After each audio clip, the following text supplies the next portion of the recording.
Hi, my name's Joan. Welcome to Vintage Key Studio. I'm just going to take off my belly dancing gear because it's going to make a noise. Today, we're going to be looking at the Farfisa Professional 110, dating from probably early 80s, maybe 70s, 80s, something like that. It's a sort of transistory Hammond type rip-off thing. It's not the classic Farfisa sound that I would personally go for, but it's got its own thing. I was presented this. It was in a state of ill repair and disrepair, and it wasn't working, and it was all distorted, and there was some of the keys didn't work, and some bits and pieces didn't work, and so I took my screwdriver and my hammer, and I set to work. Maybe I'll just quickly show you inside the thing before we get going, just to show you what I had to do in here. It's got these handy wood screws from B&Q that I've just put in there to keep it together at the moment. But you can see it's full of sort of these boards, PCBs, and they've got these horrible sort of plug things in them, and some of them are held in with black clips to keep them in, and I think they probably all originally had black clips on every single one, but I've managed to find as many as I can and plug them all back in there because it's such an enormously heavy piece of equipment.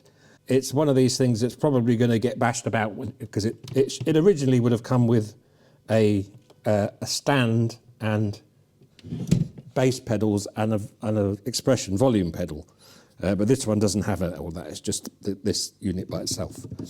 And you probably think, well, I could probably lift that up, but trust me, this is about 60 or 70 kilos. I don't know why they have to make it so heavy. I mean, it's got a huge, great board, what do you call it? Chipboard sides to it. It's just incredibly heavy. It's very, very heavy indeed.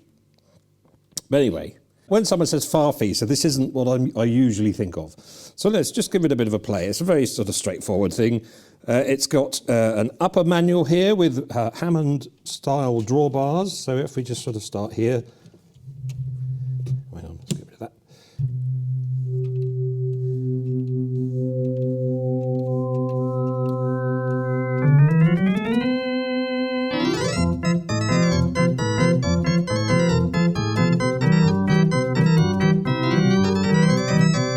I've never had to play that before. I don't know how it goes.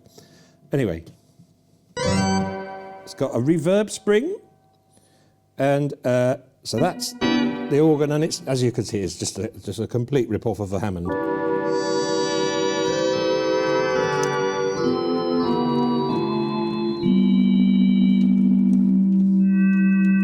It hasn't got any of the cheesy Farfisa sound that I would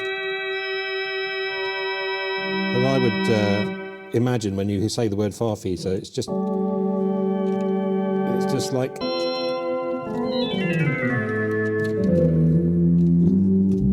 it's got percussion, like the percussion tabs on a Hammond M100, but they're all like for the different drawbars. So if I just do that.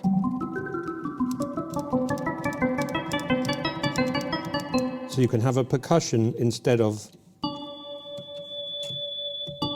So now that, if I just do that, so that percussion is just I can't see it from here without my glass, I can't find my glasses anyway. Whatever that says there, and that, which probably says 1, that is the percussion sound for that, which is the same as me pressing that. But that's those drawbars there, and then with that pressed in, that's the percussion sound for those two stops. And what it does is when you press those in, it cuts those drawbars off, which I think is very similar to what it does on a Hammond, but obviously a Hammond usually only has 2 different percussive tones.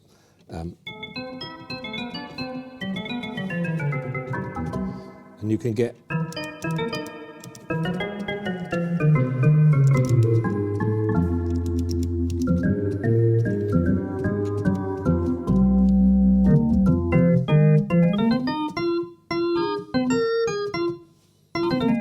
it's got a universal tuning here, because this thing it runs from a master oscillator and then it's divided up.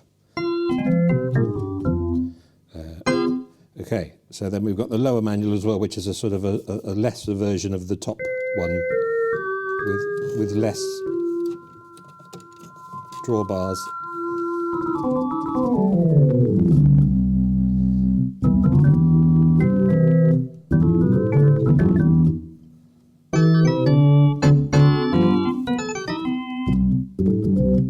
I'll tell you what you can play on this, which it may even have been done on one of these.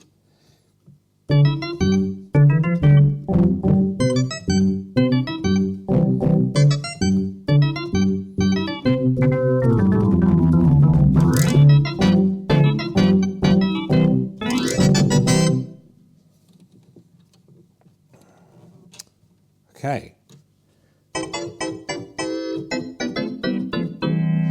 There's a vibrato. The vibrato's actually been on all this time and I haven't said. You can hear. That's it without.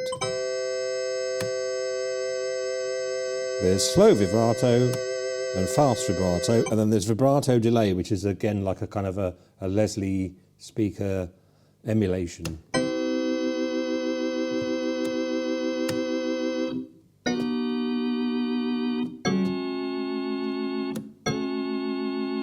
But it's not particularly staggering. But anyway, and then we've got a upper manual sustain, so that's a bit like a Lowry. Let's just turn off the percussion.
Oh.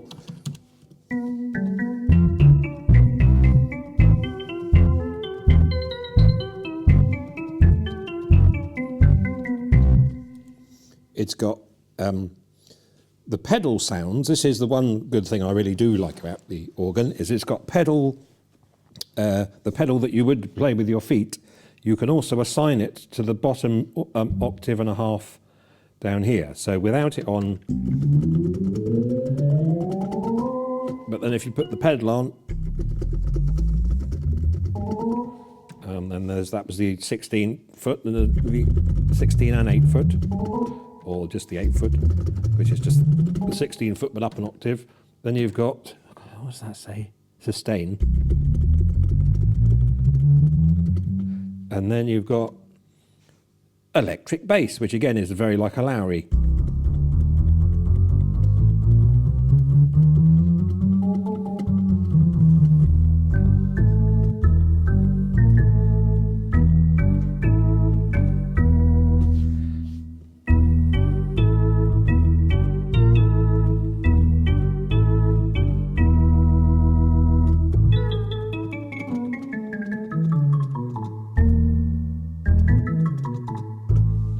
Rick Wakeman had been in Deep Purple, wasn't it? Yeah, if Rick Wakeman had been in Deep Purple, but it wasn't. It was John Lord. I do like Deep Purple. I like Fireball, which is how's that go? Hang on.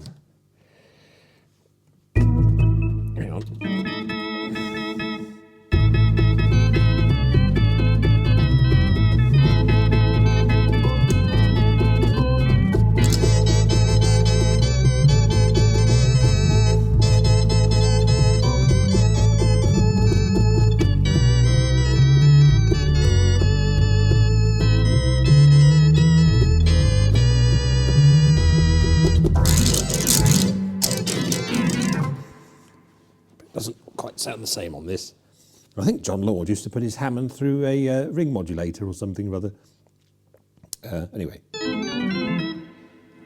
It has got a rather good reverb spring in this. And I'm not going to do it now, but you can actually increase the reverb time incredibly on this thing, and it does, it's like cacophonously loud, although it does distort a bit. And it's got a trim pot inside that you can do that with, but you can't really play anything properly with it. So I've sort of set it midway through.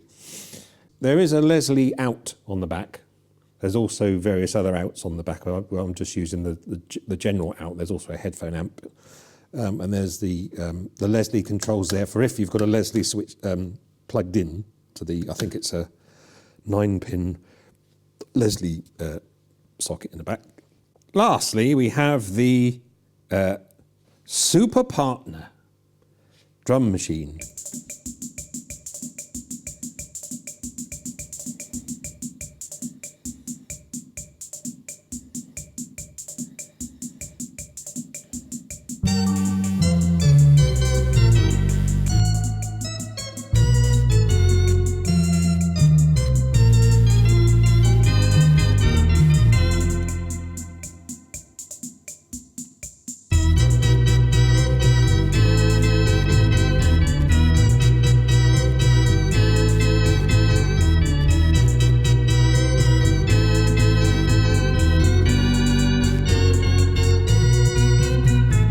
Police chased him home through the something blue.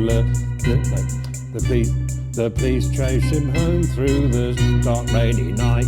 Fluorescent jam sandwich with flashing blue lights, or something like that. Stereotype by the Specials. His mum sits at home, she thinks he's alright, but he's wrapped round a lamppost on Saturday night. He's just I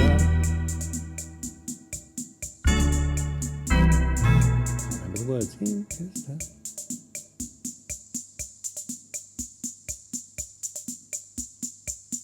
It's got lots of rhythms.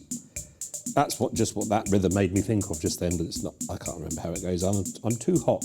It's very hot today, and also I've lost the circulation in my legs because I'm kneeling on the floor because this has got no legs, and yes. And I can't find my glasses, and I can't read any of what this is on here. So let's just press some buttons and see what happens. Nothing seems to happen there. Oh, hang on, maybe I need to hold a chord.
Trent D'Arby was a mentally ill wasp.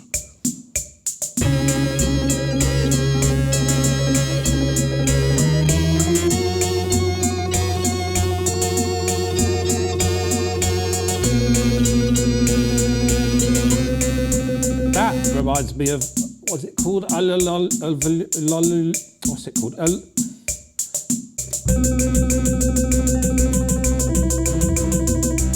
Oh, I see, it's an arpeggiator. Oh, okay.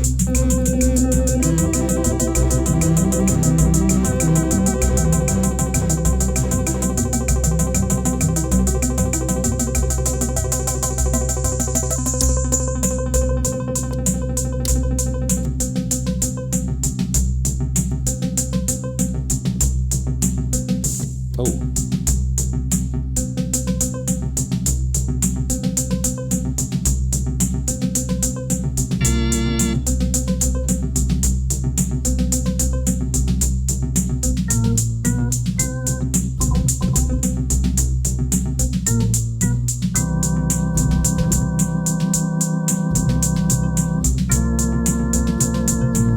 Sometimes you're better off dead. There's something or other and it's pointing at your legs. You don't know why you did. You walked back across the street. Is that West End Girls?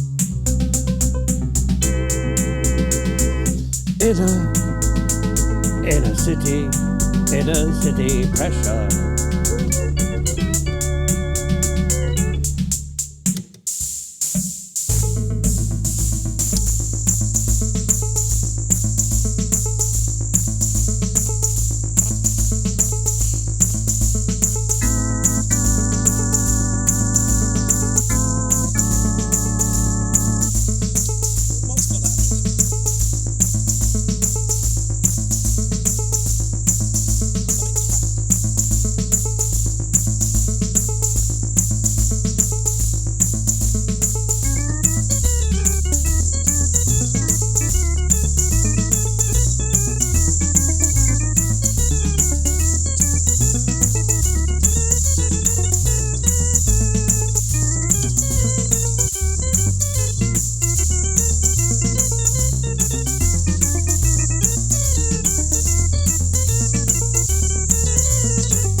Lady never got any money for that song, did you know?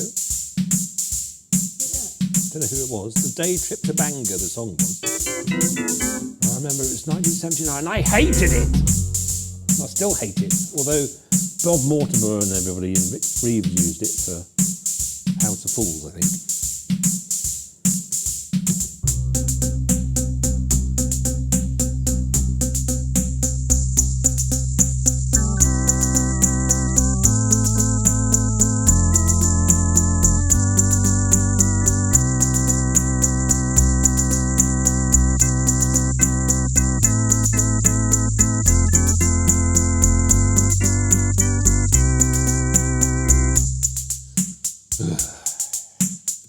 This is for people who want me to play stuff.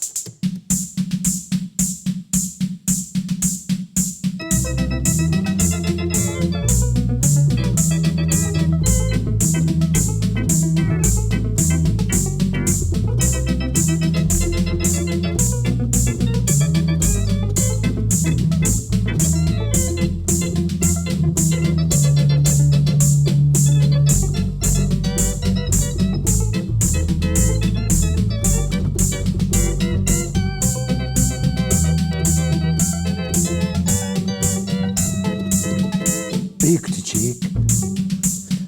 cheek.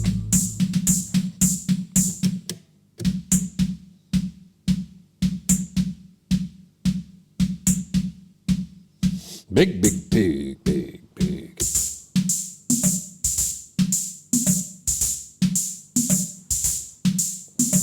Well, anyway, I hope you've enjoyed this video of this thing I've got on the floor here. I've been trying to be as positive as I can about it, but it's very hot and I'm very tired, and I forgot to say it's also got these special presets, which is a sort of like a piano thing, which leads us nicely into the very last song for this evening. We've already said.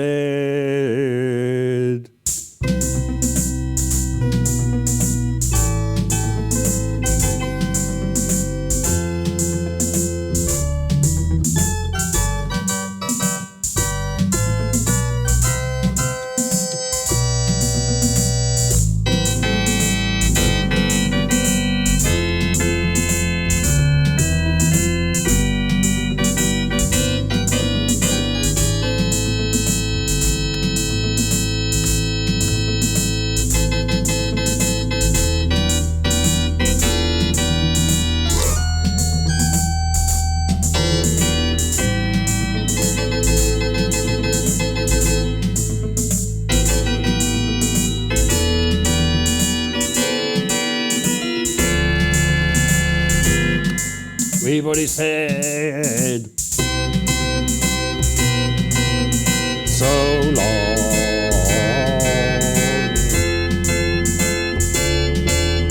Since you gotta go, oh, you better go, Nads. Gonads by the Moody Blues. Well, that was fun. I hope you've enjoyed this video. It's probably a heavily edited video, this one. And I'm having a hell of a job with these Rode microphones.